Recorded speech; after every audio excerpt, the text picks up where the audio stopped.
Halo, jumpa lagi di channel 0 per 0 dengan Pak Git. Kali ini bahasan kita atau materi yang akan kita bahas ini masalah ilegal minuman beralkohol atau minuman alkohol yang ilegal. Maksudnya jalurnya ilegal gitu loh. Jadi penjualannya itu tanpa izin dulu atau tidak memiliki izin dari yang berwenang. Pak Git mengulas ini karena ini ada hubungannya dengan aksi damai dari Solidaritas Santri di Polda DIY yang sebelumnya terjadi kasus penusukan terhadap santri yang kronologisnya teman-teman bisa baca sendiri ya di detik.com atau di Kompas atau di situ ada kok. Kemudian Pak Git tidak membahas kronologisnya, jadi di sini Pak Git yang pertama kita bahas dulu alkohol ya. Kenapa minum alkohol itu bisa memabukkan teman-temannya? Oke, sebelum kita bahas minuman alkohol itu bisa memabukkan, kita simak cuplikan video berikut. Seringkali orang yang mengkonsumsi alkohol hilang kesadaran dan bertindak di luar kendali. Nah, jadi pada penasaran gak sih kenapa alkohol bisa buat kondisi pikiran orang jadi kayak gitu? Yuk, simak videonya. Yang teman perlu tahu, di dalam alkohol terdapat molekul etanol yang mempunyai karakteristik padat dan mudah larut dalam air, sehingga menyebabkan etanol bisa berkeliaran di seluruh tubuh manusia, termasuk otak. Saat berada di otak, etanol ini bekerja pada nukleus accumbens yang berkaitan dengan memori otak, dan kemudian alkohol melepaskan dopamin sehingga orang yang mengkonsumsi alkohol merasa lebih tenang. Hal inilah yang memacu seseorang lebih percaya diri dan menjadi banyak bicara. Dan parahnya terkadang tidak bisa dikontrol karena alkohol menyebabkan otak bekerja tidak optimal. Oleh karena itu, perlu untuk meminum alkohol dengan tanggung jawab sehingga tidak merugikan diri sendiri dan orang lain. Setelah kita menonton cuplikan video tersebut ya, jadi di mana alkohol itu mengandung etanol. Intinya jadi dia cepat menjalar ke seluruh tubuh. Begitu dia sampai ke otak, dia akan memproduksi hormon dopamin dan endorfin. Jadi karena hormon dopamin dan endorfin ini bekerja, jadi dia ada rasa percaya diri, rasa senang gitu ya. Cuman permasalahannya kalau ini kelewatan, jadi otak tersebut tidak mengontrol. Jadi kalau sampai berlebihan, ini akan terjadi over control, jadi overdosis, jadi over control yang seharusnya kita bisa membatasi gitu. Jadinya dalam video tersebut tadi kan juga dibahas tentang gunakanlah ini minuman atau minuman beralkohol ini secara dewasa, artinya bijaksana gitu ya, hingga tidak merugikan diri sendiri dan orang lain gitu. Cuman permasalahannya itu adalah ini sulit dipraktekkan gitu. Orang begitu sudah minum itu terus lupa diri, maunya nambah terus sampai kadar oksigen yang ada di dalam otak itu berkurang sampai limbung gitu ya. Ya, itu yang berbahaya kan di situ. Sebetulnya kalau ini diminum sesuai dosis begitu cukup sudah gitu. Tapi kan pada prakteknya mungkin 75% ke atas sampai 80%-an itu mereka kalau udah habis minum itu maunya nambah, kalau belum jatuh belum merasakan nikmat. Itu permasalahannya. Dan di sini pada kasus di Prawiro Taman terjadi penusukan itu ya di daerah Prawiro Taman Jalan Parangtritis. Nah, akhirnya terjadilah penusukan terhadap santri yang kemudian berakhir pada demo solidaritas santri ke Polda DIY. Nah, ini menurut Pak Git adalah bagus itu dalam arti gini, mereka demo para santri ini demonya ke Polda DIY pas pada tempatnya, karena di situ adalah tempat yang berwenang melakukan pengurusan kasus itu. Pertama ya, pengurus tentang kriminalitas, yaitu kasus penusukan. Yang kedua juga pas gitu loh kalau demonya ke situ, karena aliran atau skema penyebaran minuman yang beralkohol dan tidak berizin, mereka sebetulnya harusnya tahu gitu loh. Seperti Pak Git pernah menceritakan pada waktu masalah judi online ya, judi online dulu sebelum kasusnya siapa namanya 11 orang ketangkap yang di ruko 3 lantai itu. Sebelum itu Pak Git sudah buat konten tentang kenapa judi online ini bisa marak ya. Pasti di situ ada oknum yang bermain gitu. Kalau masalah yang ilegal ini berjalan, Pak Git pastikan pasti ada oknum yang bermain. Nah, nggak begitu beda dengan peredaran minuman keras atau miras yang ilegal. Peredaran miras ilegal ini pasti orang-orang di situ juga yang bermain, yang punya wewenang di situ yang bermain, karena mereka tujuannya adalah untuk memperkaya diri sendiri.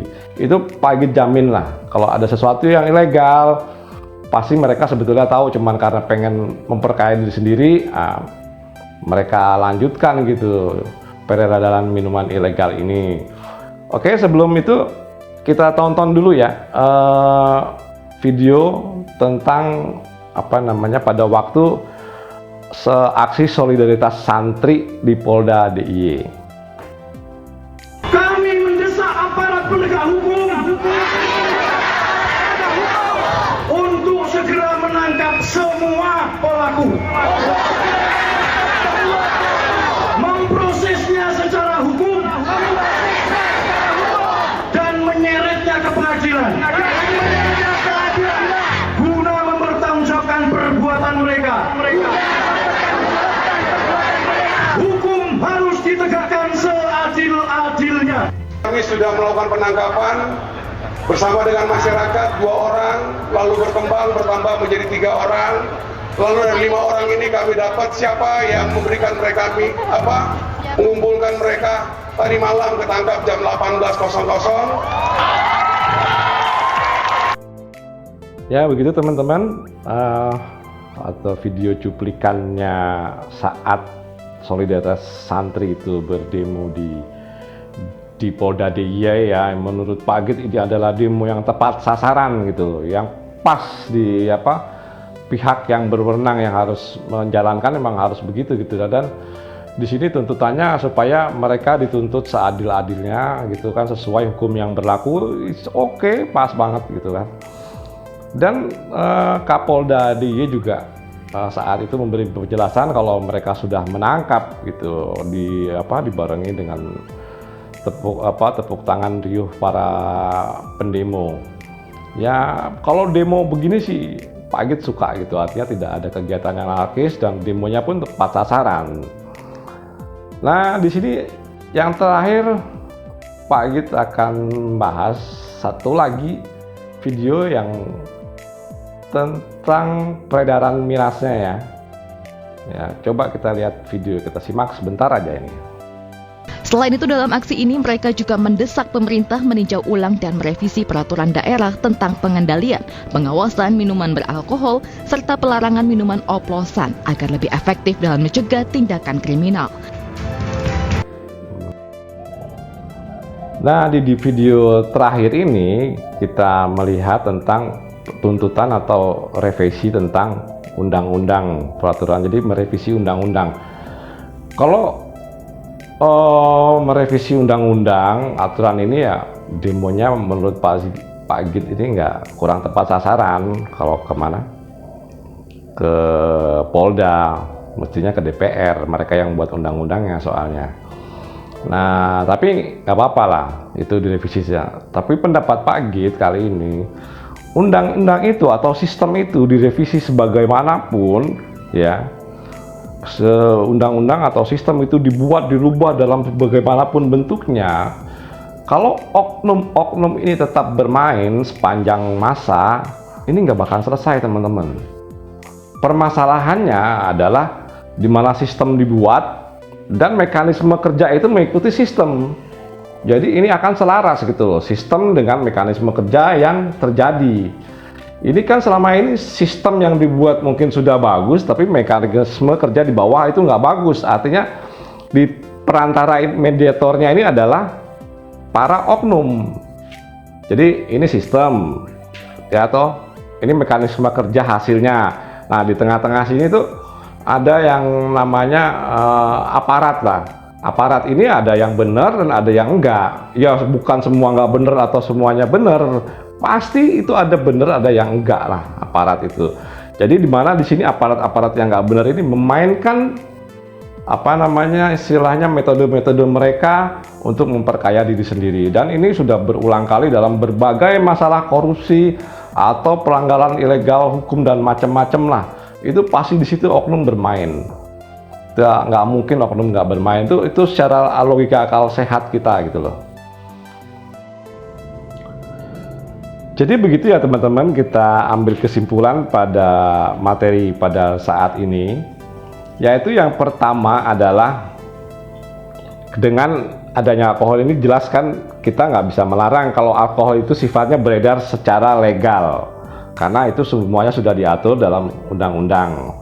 Tapi permasalahannya alkohol yang legal pun yang kita minum gitu, itu harus diminum secara bijak, ya artinya tidak merugikan kita dan tidak merugikan orang lain. Atau mungkin di apa ya, kalau boleh usul itu ya di labelin lah di botolnya itu, dipergunakan secara bijak gitu, kayak gitu, kasih label.